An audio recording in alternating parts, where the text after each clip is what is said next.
Hello，歡迎嚟到 Patreon Tier 2我哋會員獨家專享嘅 Camman JM9，咁啊就係我哋嘅製作花絮啦，一啲有陣時我哋平時 live 都講唔到嘅嘢或者冇講嘅嘢啦。咁我哋今次要講嘅話題咧就係我哋點解會做咗個 live event 啊，即係個星戰就係一個卡加里。唔係卡加里嘅，其實原本係愛民頓嘅，愛民頓嘅搞手，一個音樂人搞嘅。咁啊，佢今年咧就開始擴大規模，就做成個亞省，就喺愛民頓同亞省兩邊，同卡加里兩邊咧都揾呢一個嘅參賽者。咁啊，最後有16強嘅決賽。咁但係個冠軍係溫哥華人。係啊，好勁啊！唔係，其實佢接受全國報名嘅。好啦，我鏡頭啲尾等陣上實少少。OK，得啦。咁咧，跟住之後咧，佢就其實個搞手我識咗2-3年㗎啦，佢喺 Edmonton 嘅。咁啊，跟住之後佢就話揾我做初賽評判咁樣。我識唱歌喎，五音不全嘅得㗎啦。你睇有颱風睇啊嘛，咁你都專業，我 OK 啦咁樣。咁啊去做。咁咧即係做嘅時候咧，係唔做又自可，一做咧就觸發咗我哋今次突然間變咗咁大規模嘅事件。咁點解咧？咁我首先講咗點解，先再問兩位 partner。佢哋點解都一齊參與？咁因為原本揾我個人嘅啫嘛，咁 OK 啦，咁我啲自己私人時間，咁啊揾我晏晝去做。咁我去到嘅時候咧，就見到其實就，喺加拿大搞 event 咧，真嘅，即係好多時候都係要靠大家啲熱情，用愛發電咁樣，跟住之後一人做幾樣嘢咁樣去令到件事行到嘅。咁啊，即係當然你會牽涉好多義工啦，又或者你識啲咩 talent 就盡量幫手啦。唔識 talent 你人力物力嘅做下 logistic， 做下腳車啊，運下嘢都會。咁今次嗰個 event 都唔例外，但係咧，我覺得近呢幾年咧，加拿大係多咗好多 event。咁啊，因為好多新嚟嘅香港人都會覺得蠢蠢欲動，想試下加拿大嘅市場啊咁樣。咁當然有啲人就係話，你哋又揾錢啫，香港人呃香港人咁樣。咁呢啲我已經唔納入討論之列啦。我成日覺得即係呢啲事件我都係會從好個方向睇嘅。你難得90年代移民潮多咗好多人回流啦，即係 Wingo 都有回流過翻香港啦。咁但係你呢一轉移民潮加2次回流翻嚟加拿大嘅真心係好多。咁你人多自然就想揾娛樂啦，會揾地方去啦。咁 event 就係一個好嘅選擇，呢個都係我哋個行業嘅領域啦。咁我哋成日自己都想搞，我哋永遠都唔搞咧，就係因為永遠都計唔掂數。咁好啦，你已經有人肯唔理計唔計得掂條數啦，都做，咁你真係嗰個熱誠都誠意可嘉啦。但係有時咧，你發現大台嘅阻力咧，竟然喺加拿大都會發生，所以亦都我冇點解冇公開講，就留翻喺 Patreon 嘅會員度講，因為你知我都會喺爭議性啦，一陣間又得罪人。咁其實呢條片，如果你有你會員你 cap 咗出去流出去咧，我應該有得罪。冇爆出去啊！唔好爆出去，咁不過算啦。你想知叫裝入嚟睇好平嘅啫，我哋。係啦，我哋又唔係貴啫，一杯珍珠奶茶啫嘛，T2。你今買杯珍珠奶茶9個幾嘅有啲，你加多少少嘢過10蚊㗎啦，加埋貼士啊，加埋稅啊。好啦，咁啊話説就係個搞手咧，就同我講佢話我搞呢個歌唱比賽咧，咁啊因為卡加里都有好多參賽者啦。咁其實卡加里嘅參賽者當中咧，喺大概半年前咧都參加過本地嘅電台947一個叫靚聲王嘅比賽。咁啊靚聲我得係啦。咁啊呢個靚聲王嘅比賽咧，我就一路都有留意。咁因為參賽者當中都有我認識嘅朋友啦。咁跟住之後咧，呢個靚聲王嘅舉辦方式咧，其實係好貫徹加拿大老一輩嘅event 模式嘅，就係你搞歌唱比賽咧，你竟然喺個茶樓度搞。咁嗰間茶樓就喺卡加里叫越食越美2.0。咁啊，跟住之後咧就但係食住飯搞歌唱比賽，收人大概60零蚊一位啦。咁佢嘅冠軍獎金咧都有張加拿大 Air Canada 嘅機票嘅。咁跟住之後咧，947個台長就竟然打俾個搞手，就話：喂，你啲參賽者都係我支持啲參賽者嚟嘅喎，你咁樣搞會影響我啲客喎。咁我心諗，我一聽到呢個故仔之後，我第一件事就係覺得，你憑乜嘢干預咧？即係嗱，講真，你搞歌唱比賽947，你簽咗人哋 ，OK， 你簽人哋，咁你都要你有大台嘅風範，最基本。你係咪有糧出啦？第二就係你係咪有工作機會俾人啦？你係咪會做即係會捧人啦？咁咁講真啦，呢度所謂嘅大台咪住先，係你話簽咗，佢哋真係有冇簽先？佢有簽嘅，但係我話俾你聽，簽乜嘢啊？佢簽入邊嘅條文入邊係好鬆散嘅，即係只不過就係話你即係同意參加呢個比賽，其實入邊條文都冇話唔俾你去出席其他嘅工作機會或者表演項目嘅。但係就so call 叫簽嗰份嘢，所以佢就個台長咁樣打俾個搞手。咁我就話：喂，你憑乜嘢先？你話喂，我參加完你比賽，好㗎，其實咁唔係應該打俾個搞手嘅喎，係應該打俾啲參賽者嘅喎。係啦，嗱有 logic 嘅人就係一聽就明啦。係嘛？好啦，咁我話我都係咁講啦。咪咯，咁佢話其實啲關個搞手咩事啊？嗱，咁其實卡加利嘅香港人咧都好 nice 嘅，佢哋知道哦，因為佢哋係想尋求表演機會或者一個練習嘅機會啦，對大眾嘅機會。咁人哋參加咧，其實佢哋係有報備俾947聽嘅。係947亦都話冇乜問題嘅，但係可能因為今次嗰個歌唱比賽嗰個規模咧，因為係涉獵到成個亞省個感覺好似好大，即係去到後期直頭你見到評判都有大羣啦咁樣。咁咧就佢嘅出發點係話影響緊佢自己嘅客戶啊。其實你公司你箍唔箍得住班客，關我其他搞手搞 event 咩事咧？係咯，你明唔明啊？即係成個 logic 係錯。咁我首先已經好鬼猛震㗎啦。咁所以呢單嘢一聽到嘅時候咧，我就話好啦。咁我話初賽我評判我做，咁我去啦。咁亦都去到現場見到啲人熱誠啦，比賽嗰啲參加比賽嗰啲又好有熱誠啦。好啦，跟住之後咧，我去做評判嗰日咧，又多一個信息，就話個台長又打俾佢啦。啊，相關方面就話你咁啦，我做你嘅 media sponsor 啦。咁喂嗱，聽落好似幾好喎。media sponsor 即係合作，咁然後我做搞手，你幫我宣傳，咁都係一個生態模式啊。但係個生態模式就係咁，你都叫得自己做 media sponsor，調翻轉，唔好話你俾錢，俾啲資源都好咧，訪問下啲參賽者啊，嗰樣嘢啦咁樣。原來唔係，所謂嘅 media sponsor 咧，係要個搞手俾翻錢電台，然後就將呢個名掛出嚟。我聽完之後拗晒頭，我話吓，點解啲嘢咩 sponsor？咁點解咁本末倒我置？ get 到啊，佢個 sponsor 應該係收平你咯，係啦，收平啲幫你落廣告，咁就可以叫做 media sponsor。咁我一聽到我好嬲，我嗰種嬲係，但又唔係話即係好青筋暴現嗰種嬲，即係我仲心諗加拿大啲香港人已經散㗎啦，即係你難得有人做 event 就聚下就聚啦，同埋我成日都係講嗰句，即係無論你個市場上有幾多，我做緊 influencer，你出邊有幾多 influencer，幾多 YouTuber 好，其實對我嚟講都係百花齊放啫嘛，即係等於啲觀眾話，我有時睇唔晒你片，我唔緊要啊，我哋多到我自己都未必睇得晒。我話不過就係話我哋涵蓋盡量全國，有多倫多，有卡加里，有溫哥華嘅話題咁樣，你有烽煙，有直播，有生活資訊片，咁你邊樣啱睇咪睇邊樣咯，係咪先？你冇人話咩？喂，你中意我台，你哋24小時淨係睇我台，好霸道噶嘛？呢種情況，我覺得我唔會咁做嘅，呢個其一啦。其二就係你自己，如果你自居大台啊，氣量你都應該有啦啩，好話唔好聽，人哋搞得有聲有色嘅。你多咗人出嚟參賽，咁你出年咪又可以百花齊放嘅啫。同埋我唔覺得你個 concept 係話你會影響你啲客，如果影響到你啲客，你班 sales 有問題啦，係咪先？你邊有得咁樣話人哋個搞手㗎？咁你而家仲要屈人俾600蚊，咁我跟住就話，咁跟住我就經過嗰個初賽評判咧，我就忍唔住，我就話咁啦，我話我唔能夠代表兩個 partner 嘅意見，但係我本人咧。就自薦幫你做 MC，即係喺個 live event 入邊。咁跟住之後咧，我就話我亦都會嘗試問下我兩個 partner，問下佢哋究竟佢哋會唔會有興趣做 video cover。咁啊，跟住之後我就打俾阿陳總。陳總因為都曾經喺新時代做過，佢哋都明白呢一種大台文化。咁佢聽完之後咧，佢哋都覺得佢就好簡單答咗我句，好鬼陳總㗎。都。好耐冇磨過刀咯，咁佢呢個答我即係 say yes 啦，因為佢真係要磨刀啦嘛。結果我屋企個門口日日都係 Amazon 包裹刀嘅啫。咁跟住點解咧？要講埋俾你聽。係啊，點解咧？因為我哋唔夠 equipment 去做呢啲嘢啊嘛。係。我哋咪要係咁買嘢咯。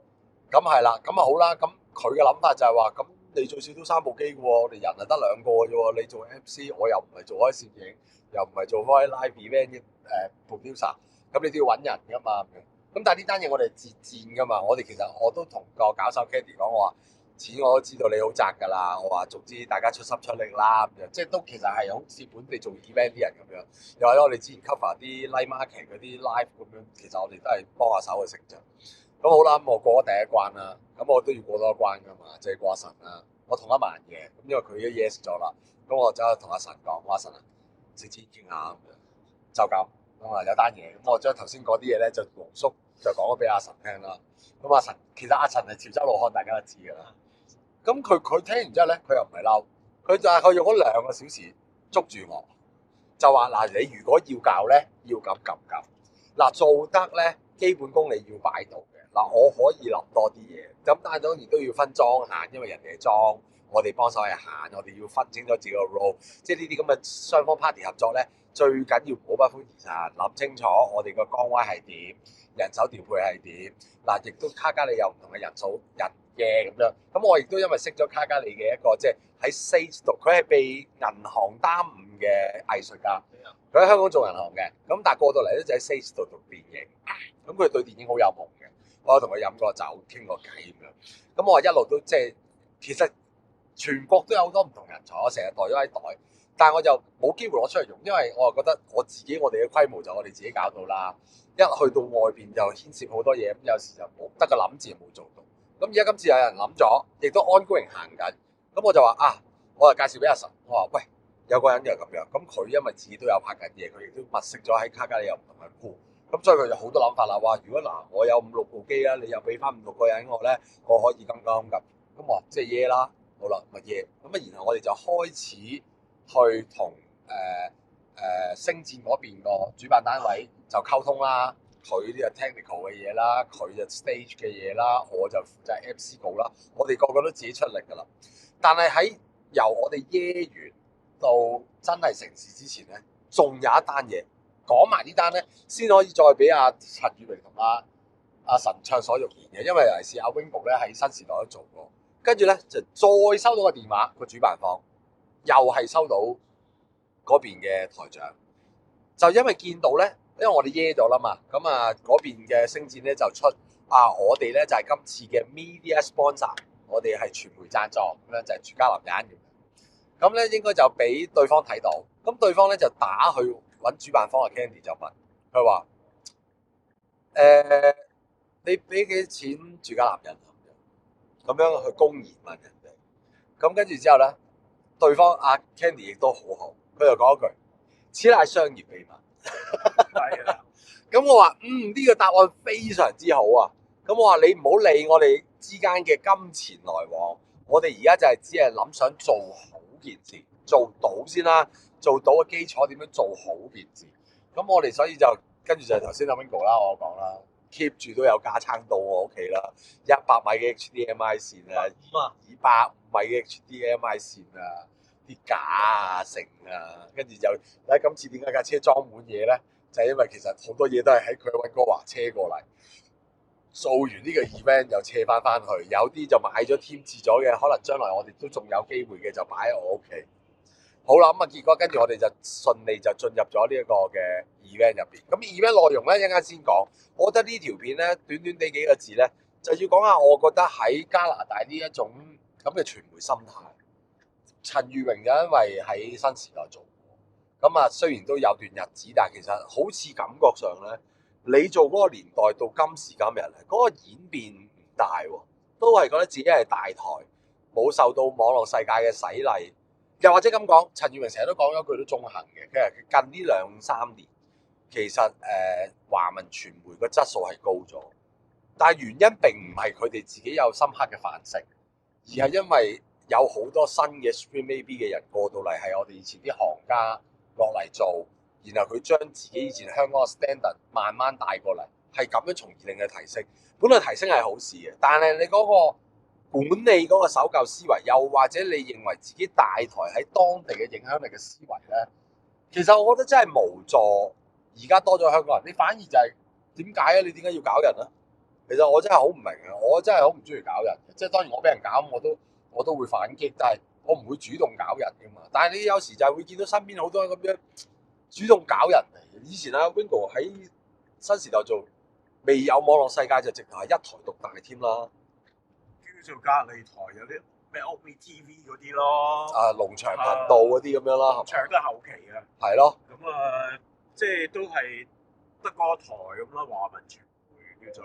係啊，唔係，同埋即係如果你話傳媒就有埋星島明報啦，係啊，係啊，即係都紙媒啦，紙媒啦。咁但係依家就發展到星島明報都會有 video 解啫。係啊，而家咪但反而咧，即係佢哋就冇呢個枷鎖，星島明報。係啊，佢哋咧就會發展呢個網絡世界，係啦。但係咁咯，阿 Sam 啱啱嚟到嗰陣時，你啱啱 join 星島，你都係話慘不忍睹噶嘛？佢哋啲 equipment，揾部影到片嘅相機都冇啊！係，然後係講緊我話我以前喺香港做壹傳媒啦，咁都係走緊 digital 嘅世界啦。我話大概操作都明嘅，我話你唔係複雜剪接嘅 simple cut 其實都得嘅。咁我話我都有部 notebook，有部 MacBook 可以做到基本剪接嘅。我話太複雜嗰啲我都唔叻㗎啦，同埋你跑 daily 點做呢啲嘢啫。咁我話你有冇部相機係或者可能有部攝錄機，好似我而家揸住呢部細細地嘅，其實講緊加紙都係1000幾百啫嘛咁樣。佢哋話冇，咁我冇唔緊要啊，買得唔得啊咁樣？冇 budget。佢跟住之後話我哋有 event 咧，知你識拍，你可唔可以用自己部 iPhone 拍啊？我哋額外俾錢你啊咁樣。咁我話你肯額外俾錢，我梗係好㗎，幾多錢啊？佢話200啊，係啦，即係連主持、連寫稿、連拍。帶晒機燈連剪喎，200咁樣，我聽到已經唔想做啦。係啦，咁但係後尾就更加明白而家喺加拿大嗰個難處啦，即係嗰個華文傳媒嘅生態。200蚊翻嚟都幾難，原來好勁㗎啦。係都幾難嘅，原來。係啊，200蚊翻嚟都好勁。不如算啦，Sam。唔使，我未所係啊。咩啊？你跟住你又教得唔啱啊？下邊嗰個光嗰度。我而家教緊。啊，好嘢喎！我以為你會唔識添。啊，你又得。唔係唔識，係唔熟啫。不過咁啱佢就喺個光圈度，咁我一碌個。嗰個唔係光圈嚟。哇！唔係嗰個係。原來你真係唔識你。唔係嗰個光圈。嗰個唔係光圈。嗰個唔係光圈嚟㗎。嗰個係 compensation。係，咁啊係，我睇錯咗。係啦，咁啊跟住之後咧，我就有做過華文傳，即係有個做過紙媒啦，咁就係咁慘啦，200蚊度。同埋佢哋冇啦，所以反而佢哋係有進步啊！佢冇包袱，佢後期而家你見到兩邊都會做下，多倫多溫哥華明報同星島或者 A1都會有啲新聞報導啦。你見到咩？但係咁喎，你要睇清楚喎，佢哋嘅新聞報導，佢哋都係剪人哋片。咁當然啦，佢哋唔係自己出去跑，因為佢哋冇資源出去跑啊嘛，佢咪最多都係攞。我好似見過有1兩個報導係有。久唔久有嘅，譬如你而家尤其是講緊救生艇咧，佢哋都有自己獨立揾啲救生艇嘅人嚟做報導嘅。喺呢個柯太華嗰次就有個星島記者一齊。係啦，咁同埋因為呢度其實譬如綠豆有駐人喺加拿大噶嘛，係有特派記者噶嘛，咁佢哋都係揾翻啲舊行家做翻啲加拿大嘅 content 啊咁樣啦。咁但係即係紙媒反而個靈活度高啲。係啊，電視台咧就真係一路都係當自己 TVB。咁當然佢每年都仲有華姐選舉、全民造星嗰啲 ViuTV 都係過嚟揾呢個電視台做合作、做海選。咁因為你真係有個台，咁我都明。咁你所以 so call 你係大台，我都欣然接受啦。但係你用到去，因為人哋搞 event，你嘅 event 會影到我嘅客嘅呢一種霸道大台格咧，我就真係接受唔到啦。即係你嘅資源規模我明，你搞到華姐，你搞成同埋嗱，因為咁講，溫哥華多倫多會相對大啲，卡加利係再細啲嘅。卡加利其實冇電視台嘅，得9473機嘅啫。咁所以其實喺 video 製作方面，其實佢哋都好有限。我有睇翻佢哋上次靚聲王嗰個比賽咧，原來就唔係我想象中咁樣一邊食飯一邊聽歌嘅，係仲撚尷尬。係點咧？係 all you can eat 鋪飛形式，啲人仲要行出行入自己攞嘢食。跟住我見到個 MC 咧，係要企喺嗰個 Ginger Beef 嘅爐頭前邊做聽，咁樣去搞一個歌唱比賽。老實講，我自己唔係音樂人，但係 video 定點啊？你睇得翻？我睇翻啲相，係啦，我睇翻啲相，即係有啲朋友有去影咗相，我睇翻個環境。咁我只係自問，我完全唔使自問。手機啊？咦，係喎，係喎，我 Y shot 但係睇唔到。都難睇，冇鬥士呢啲真係肉眼先睇到。係啊，咁跟住，喂，我自己覺得搞呢啲歌，你話尹光出嚟又食又唱，肥媽又食又唱呢啲咧，80年代李龍基啊咁樣。係啦啊，海城酒樓夜總會嗰啲，以前80年代都興嘅。你係睇緊一個星，你一邊食飯，佢搞個氣氛，我明。但係你歌唱比賽係有10幾個參賽者啦，你要講緊你嘅感情表達，你係要比尹光更出色嘅。尹光呢一類反而就係你識佢噶啦，佢走下音你都冇所謂嘅，拉下碌遞支咪俾大家唱下，搞下氣氛係唔同嘅。你歌唱比賽個個都要投入，喂，你啲杯杯碟碟傾拎坑啦，我要騎呢啲又要自己行出行入攞嘢食，一間一個唔覺意啲嘢唞淡淡，唔該有冇辣椒油？人哋喺度唱緊好有感情，咁你點咧？我覺得件事首先大台搞呢啲比賽，你冇乜尊重嘅參賽者，可能佢有錢賺，但係你冇尊重到參賽者。咁當今次呢個星戰就係話 book 一個 theatre，真係有一個觀賞嘅價值。咁我覺得其實 which 係好事啊，大家方法唔同啫。我唔 buy 你喺茶樓做，咁我咪做自己嘢咯。百花齊放嘅意思就係咁啊嘛。點知你就咁樣去話人哋喐你啲客？我就覺得好唔過分，我就覺得好過分，所以我先承認。咁問咗兩個 partner，兩個 partner 都 OK。咁但係我哋自己都使好多錢啊買嘢。係啊，係啊，使2000銀啊，好似我未計，其實我估咋，我諗過差唔多咯。2000蚊啦，呢2000蚊我哋仲要揞出嚟喎 ，time cost 唔計喎。咁但係當然啦，咁變相今次咧，點解我話我又揾到一班咁優秀嘅 crew 咧？就因為我唔怕俾人話我人血饅頭啊，因為我本人都冇錢啊，純粹就係用愛發電，有冇人陪我哋一齊發？咁啊揾咗本地嘅一個朋友叫 Dragon，咁跟住之後就搭路就俾翻佢哋 production，等阿神同佢自己溝通。結果一埋班咧，就埋咗啲喺香港都係做開呢行嘅人，亦都有喺呢度讀書嘅人、讀電影嘅人，咁然後就齊心協力就做咗呢件事。咁但係好笑嘅地方咧就係 event 當晚咧，夠識得個台長係喺度。係咯，我都好 surprise 佢。然後我係唔知嘅，我亦都唔知。係啦，咁啊，然後咧，我喺個 opening tag 度咧就講我話，今次咧真係好高興大家喺度。我話，但係最緊要咧都係有賴一班嘅觀眾。我話能夠今次有一個有規模嘅歌唱比賽咧，亦都係一件好難得嘅事。點知我話講到有規模呢件事咧，結果原來好似聽講都話得罪咗947台長。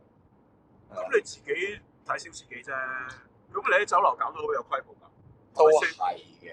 大佬有幾多咁難得喺呢個 Ginger Beef 入面可以做聽？唔係，所以係咪先？唔係啊我哋又冇啦，我哋冇得做。因為我見真係我最慘係咩咧？我睇翻佢半年前嗰陣，我就係話個 MC 個籮柚係掂到個爐頭咁滯㗎。咦？有冇着咗啊？咁啊冇，因為嗰啲唔係明火啊嘛，嗰啲煲住滾嗰啲食自助餐嗰啲梯盤啊，係乜嘢？但係我唔知人哋，譬如我見個 MC 係着白色裙嘅，我話冇聽隔離話啊姐姐，我要不 Ginger Beef 啲汁彈落佢條裙度都，即係你明唔明啊？我見相我都覺得恐怖。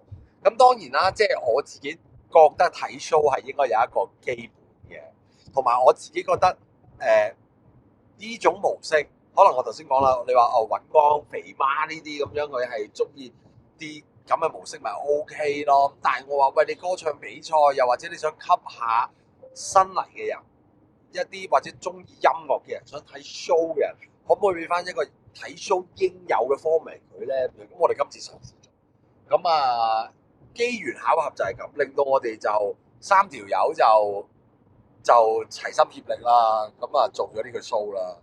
我唔知啊，即係大家對於呢啲咁嘅大台文化，你覺得係咪牢不可破咧？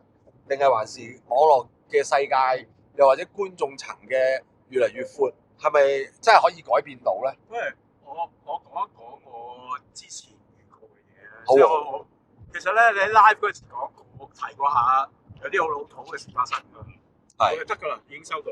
OK，咁啊，咁咧，我想當年咧就已經係離開咗新時代，我係翻咗香港做，即係已經開咗 production house 嗰樣。係。但係咧，我咧就有一次翻去探阿媽啊咁樣啦，跟住又咁啱佢唔知幾多週年啊新時代，咁佢又揾我做 freelance。哦。OK，咁啊，即係我已經唔係 full time 㗎啦。係。即係我已經應該喺香港自己開公司啊咁樣，即係已經有生意啊咁樣。咁啊翻嚟啊，咁啊佢話唔知幾多年週年咁樣，跟住啊揾我幫佢做導演去拍即係特輯咁樣。OK 冇問題啦，我做。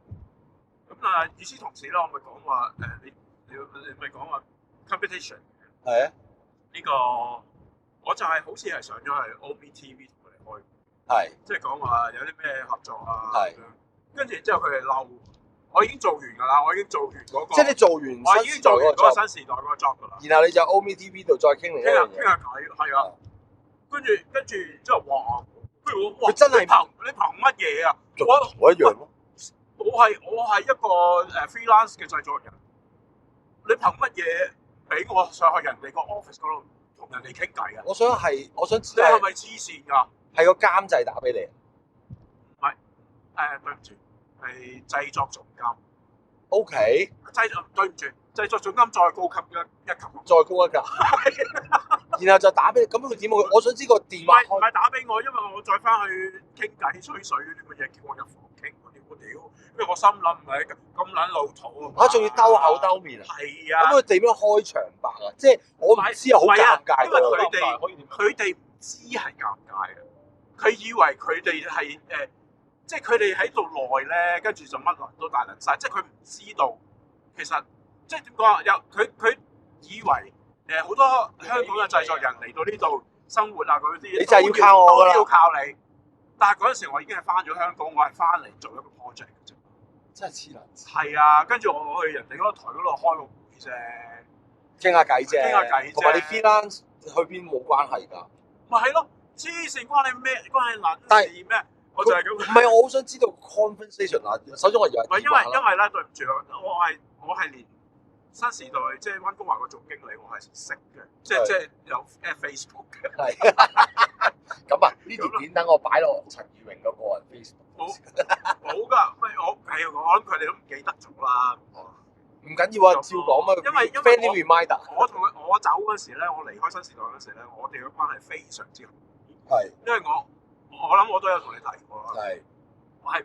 因為我係非常之勤嘅。係啊。我喺新時代做嗰陣時。我明啊。咁我都話啦，一個22分鐘嘅節目咧，我係拍11個 segment， 2分鐘一個 segment， 死未？咁所以其他導演唔做完。我明啊。等於我以前喺有啲公司都係㗎。我哋其實今次咧搞到 Calgary 咁樣咧，我哋將個巴提升啊，所以咪又會令到我又得罪咗人咯。你係點樣都會得罪人㗎啦，所以咧，我覺得咧唔好理，我覺得做自己。咁我梗係唔理啦，但係我只不過即係今次就係即係 JM9個幕後花絮話俾你聽，就係我哋即係講真，我哋都小本經營啦。都話咯，你即係我哋話已經提升咗咧，我哋3個都覺得唔合格。係啊，你知唔知啊？我已經最 mile 啊！即係我俾自己啦，我話我做 MC 8年冇做過 live event，我話真心嘅，我話50-60分度嘅咋，其實係我覺得自己得50-60分，即係我話係知道可以有好嘅空間係有好多。跟住之後我將呢件事話俾阿陳總聽啦，陳總話吓，我直頭冇打算俾分嘅，呢個係練習嚟嘅啫喎，俾唔到分嘅。同埋佢話我係個街坊福利會嘅心態嚟嘅，即係地裝擺好晒。但係因為大家以往嘅工作經歷都有做過啲再可能大型細型啊，或者點樣咩類型都有做過，所以你咁多次去 review 翻嘅呢件事，其實都係又唔可以話 piece of cake，我覺得都係個 milestone 嚟嘅喺呢度嚟講。但係喺嗰個製作上邊，我哋好明顯就係自己可以想再高啲嘅。即係如果資源再好啲，就一定即係會好啲咯。係啦。咁但係好笑就好笑就係嗰種大台文化，我唔係話我會理佢啊，其實我梗係唔會理佢啦。我就係尤其是佢，我等於同你當年一日去 OMTV 開會一樣，講同一句説話啫嘛。你憑咩咧？你明唔明啊 ？OK， 以前冇網絡，得你一個電視台攞正牌，我要開工得你，一係就練好英文入主流，是打飯嘅啫，係咪先？咁你又覺得你大 Q 晒啊？又或者？好啦，咁但係中間經歷過呢20幾年發生咩事啫？好多香港人會留翻香港，你個台一路萎縮，你又唔係好多生意，跟住之後你又要轉向去多中國移民，又發展下普通話。而家好啦，多咗香港人移民翻嚟啦，你又識得請 Stream AB 啦，你由頭到尾都係霸住呢個台同資源，你同政府攞牌，啊，當然你自己點樣營運，我唔理你啊。但你冇理由因為咁而阻礙個世界發展。簡單嚟講，你係阻住個地球轉。你而家有網絡世界，大家可以做好多嘢，即係等於 Wingo 頭先都講，你要麼你好似紙媒咁，佢轉身轉得靚喎，佢咪直接做 online 咯，係咪先？佢咪試下第二啲方法。喂，你如果有留意下 local 啲電視台、收音機佢哋嗰個 social media，真心喎，真係冇影響力嘅喎，冇人睇嘅喎。即係當然啦，你又冇諗 algorithm， 你冇諗 SEO， 你冇諗你嘅 content， 你仲係用緊啲70-80年代嘅文字去寫喺 social media 嘅 tag， 你點樣散播？你 viral 唔到出去嘅。你有好嘅，即係其實佢有好資源㗎。你諗下，喂 TVB 嘅華姐又要揾你 ，ViuTV 嘅全民造星又揾你，稍為有啲大啲嘅名氣嘅明星，咁你都會揾到做訪問。其實你個資源係可以做好多啊！個地位啊，你個地位係有嘅，你真係大台嚟㗎。但個問題就係你原來暗卡嘅做法就係少鳩氣。係啊，屌！你越大就應該越有個包容力，你接受到其他。喂，衰啲講句，你如果其他嗰啲 influencer， 其他人哋做完單打獨鬥嗰啲，你做咗個明星出嚟，咁衰啲講句，人哋電視台話：喂，我有啲 live event 揾你嚟做下嘉賓啊，識 kick 啦。喂，你可以互相尊重，就唔係嗰種以大欺細噶嘛。即係你就係呢幾個電話打俾個搞手，令到我真係着撚咗。我同你咪一樣咯，你憑咩啊？你自己個客你估唔實，你就鬧鳩人哋，威脅人哋搞嗰個，叫佢唔好參賽，咁樣。所以你一話俾我聽，我咪同你講，我完全唔 surprise，係因為我遇過我自己本人，如果我係冇講過俾阿 Sam 聽㗎，冇啊發生咩事？你係嗰次就講俾我聽。係啊，我話留翻 JM9先講。係啊，咁依家講啊，所以我頭先係咪好撚老土啦？我個驚訝係真嘅，唔係我好想知道咧，因為我以為打電話。唔係啊，因為打電話都面皮可以厚啲啊嘛。唔係，所以佢哋係唔覺，佢即係佢，我唔係，即係你向好方面好嗰方面諗，佢都仲當你係自己人，你明唔明啊？講真嗰句啊，佢當你係自己人咧，你唔可以咁樣。阿榮入嚟傾下係啊，先。即係你即係咁樣係要背叛我哋喎，即係佢嘅心態會係咁樣。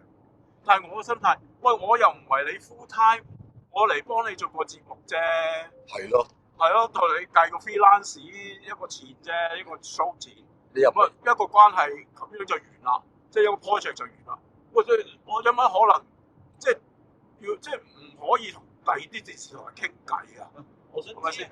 我覺得最奇怪嗰個點係咧，你憑乜得一件事啊？咁我話你即係我會 suppose 你開得口就講呢一樣嘢，咁即係你應該有翻咁大影響力啦，係咪先？佢的確咁應該係如果我唔合作嘅話，我諗你應該會做啲嘢啩？唔係啊佢又冇喎，即係佢冇㗎，即係佢又冇嘢可以做到喎，但係佢又會俾壓力你喎。係啊，咁你就更加覺得就係咁，你憑咩咧？係咯，唔係啊，仲即係你因有咧，為你空完我，你真係唔好俾我做。仲有咧，即係依家咧，封殺我。你而家資訊發達啦，我嗰陣時係好似唔知2000幾年咁樣去。係，即係 Facebook 都可能啱啱有嗰啲人。係，可能未有啊。係 Facebook 我記得我係2010年 join 嘅，係即係都好早期。係即係 anyway，咁啊2000幾年嗰時做啦，咁啊未資訊咁發達咧，就係因為咧我又冇講俾佢哋聽嘅，係佢自己忽然間就同我講，即係跟住然之後即係話 Omi TV 入邊有人傳翻俾佢聽，咁即係話其實咧我未回流翻嚟香港之前咧，我已經知道溫哥華嗰個圈子係好細。係。跟住呢件事之後更加咯，即係點講咧？你放個屁隔離都有人知你做咩嘅，係啊。所以呢個係亦都點解咧？我哋開全家男人咧，我同阿 Sam 講，唔好淨係做溫哥華，啱啊。就係呢樣嘢，就係避免呢樣嘢，就係你嘅經驗。我嘅經驗話俾我聽，即係呢個係回流啊，或者老移民嘅一啲經驗咧，即係唔好淨係放眼喺一個地方咁咯。人要望得遠，眼因為你界先喺香港咧，你喺香港雖然個地方咁細，但係因為你有踎接過嘅圈子，係。咁你喺呢度做嘢係嗰邊嘅圈子，即係唔會咁樣傳到你，即係點講？你走去另外一個公司嗰度開個會啫，咁都要咁樣捉你上去傾下偈啊咁樣。咁你諗下嗱，你都起碼講緊10幾年前啦。係啊，但係而家就係話同一個 scenario，基本上近乎係10零年後都係用嗰種再加上 mindset 嗰個傳媒嘅生態已經唔同咗，都仲係咁樣。所以你咁樣講，我有少少 surprise 之餘係唔 surprise。你 surprise 就係覺得佢冇進步，係啊，你唔 surprise 就係同一招嚟嘅係啊，嘛。同一招啊。我明啊，我明你 surprise 同唔 surprise 嘅地方喺邊，即係所以我唔知啊。咁當然我又唔會話因為咁樣我哋要改革要大台死，我成日都係嗰句啦，百花齊放，你大台有大台做嘅嘢，其他人有做其他做，最好就係大家各自提升啫嘛。因為其實就係個市場細或者好散，如果以全加拿大嚟講，你其實係好散。你唔同香港，香港咁密質質嘅地方有700幾萬人啲 event， 即係衰啲講句，我同你唔夾啊，屌你啦！咁啊，東家唔打西家，係咪先？但係你喺呢一度，即係我又明，等於阿神話齋，你兇我明，但係你兇完我冇後果嘅。係咯，即係無聊啊！我覺得個動作係好渣啊，所以因為就係、亦都因為個圈子好細，大家唔敢去到咁起過。但係又覺得開咗青咗肉酸㗎啦嘛，咁咪 Wingo 咪話俾你聽咯，佢哋就係唔覺得自己肉酸啊嘛。係啊，係佢唔知啊，你唔尷尬就尷尬人哋啊嘛。佢唔知道自己咁樣嘅行徑係肉酸嘅。所以點解我都話其實咧，你唔使話你去到當晚，跟住就會叫得罪咗新時代。係其實我哋住家男人對唔住。係住家男人嘅存在已經係得罪咗佢哋㗎啦。都係嘅。我想話俾你聽，我哋開台嗰陣時，佢哋已經係點講唔中意我哋咯，因為首先佢哋未必識你，係，但係佢識得，係啊。跟住係冇同我講過嘢。之後又覺得你貧，我都好得意㗎。嗱，我係點咧？我開台冇耐，其實咧新時代啲 DJ 咧好熱衷同我喺 Facebook interact 嘅，係咯，即係我有時都會喺自己個 page、自己嘅私人 account 都會 share 啲 camman 嘅嘢啦，即係叫做 promo 下咁樣啦。咁佢哋話哇 good job 啊，哇好有 energy 啊，繼續啊咁樣，大家會有。咁跟住之後我就直頭入埋新時代度做客席主持，做咗半年度啦咁樣，都同啲同睇電台，咁同啲 DJ 都會有交流噶嘛。但係咧後尾越做越都唔使去到而家話所謂嘅後期。做咗1-2年，突然間即係多咗人關注我哋啊，我哋啲 views 又彈出去咧，跟住我哋又開始都係一個商業模式，向你會有地產啊，有譬如 Anna Wen 都支持咗我哋咁多年啊咁嗰啲咧，佢哋就覺得我哋係一個 threat 係啦，一個影響，一個即係我哋會同人哋爭生意，啲客係點咁樣，唉，短視啊，短視啦，因為認真時代一定係不停變㗎嘛，冇錯，就算我哋都係㗎，即係你總有後生唔走出嚟，係啊，你冇得永遠霸住呢個，因為你有進步，係啊，係咪先？喂，你進步都唔應該霸住㗎，只不過就係你睇下人哋又做啲咩，自己仲有冇進步空間，可以做到幾多嘢？我哋認真一句，為 camman 做都有其他人，係啊，啱啊，係啊，即係我哋又唔係話好撚高豪華，好撚鳩屎話得我哋做。都係嗰句，我哋做到嘅嘢，我相信市場上都有人做到，甚至乎一山還有一山高。我同 Wingo，甚至乎阿神都係，我哋見到叻嘅人，我哋會欣賞，然後一齊玩添啦，一齊玩，又或者研究下你點做，我可唔可以將我嘅情況做得好，係咁樣噶嘛？屌，即係做創作、做製作都係噶啦。但係呢種老思維，我以前喺新時代喺1470嘅時候。唉，都見識過㗎啦，嗰啲。所以其實我覺得唔使爭㗎，即係如果佢哋覺得佢哋呢幾一年嚟到係有一啲嘢係自己攞住咗喺手，可能唔係好想分出嚟嘅。咁你加拿大咁大，咁你咪留闊啲咯。係啊，即係咁講，即係衍生到可以講到時當真嘅，但係呢個下一集啦。下一集，因為係啦，星戰都未講完，我哋淨係講咗我哋接呢單 job 嘅原因啫嘛。 40分鐘啦，依家。咁啊停啦。好啦，係啦，我哋下一集就講下星戰第2 part，第2 part，好唔好啊？好。好。